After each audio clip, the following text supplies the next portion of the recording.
Hello everyone, आज की video में हम पढ़ेंगे वायवीय श्वसन और अवायवीय श्वसन में क्या अंतर है। ठीक है, हम इन दोनों के बीच के अंतर के बारे में पढ़ेंगे। सबसे पहला पॉइंट है, वायवीय श्वसन हमेशा ऑक्सीजन की उपस्थिति में होता है। अगर ऑक्सीजन उपस्थित होगी तभी वायवीय श्वसन की प्रक्रिया होगी, जबकि अवायवीय श्वसन ऑक्सीजन की अनुपस्थिति में होता है। अवायवीय श्वसन ऑक्सीजन की अनुपस्थिति में होता है। दूसरा अंतर है, वायवीय श्वसन में ग्लूकोज पूरी तरह से टूट जाता है। ठीक है, वायवीय श्वसन में जब ग्लूकोज पूरी तरह से टूट जाता है तो टूटकर बनाता है कार्बन डाइऑक्साइड और पानी, जबकि अवायवीय श्वसन में ग्लूकोज अधूरा टूटता है। ठीक है, ग्लूकोज अधूरा टूटता है और इस अधूरे टूटे हुए ग्लूकोज से क्या बनता है, अल्कोहल या फिर लैक्टिक एसिड। तीसरा अंतर है, वायवीय श्वसन में अधिक मात्रा में ऊर्जा निकलती है। लगभग 36 एटीपी मॉलिक्यूल निकलते हैं। ठीक है, जब ग्लूकोज का एक मॉलिक्यूल टूटता है तो उससे 36 एटीपी मॉलिक्यूल निकलते हैं और ये जो मॉलिक्यूल हैं ये ऊर्जा के मॉलिक्यूल होते हैं। ठीक है, जबकि अवायवीय श्वसन में बहुत कम ऊर्जा निकलती है।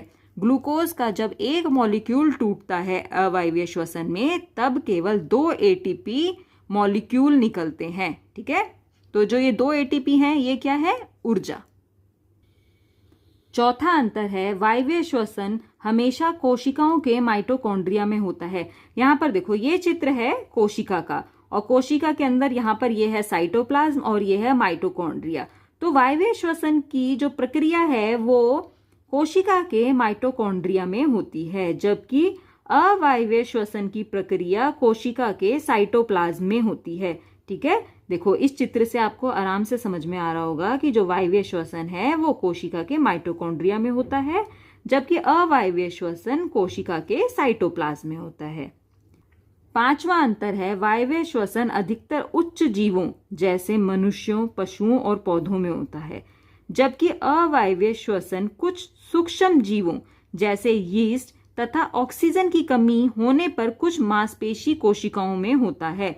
देखो, इंसान में यानी कि मनुष्य में जो मांसपेशी कोशिकाएं होती हैं उनमें जब ऑक्सीजन की कमी हो जाती है तो उस टाइम पर अवायवीय श्वसन होता है मांसपेशी कोशिकाओं में। ठीक है, और ये कब होता है, जब ऑक्सीजन की कमी हो जाती है मांसपेशी कोशिकाओं में, उस टाइम पर कुछ समय के लिए मांसपेशी कोशिकाओं में अवायवीय श्वसन होता है।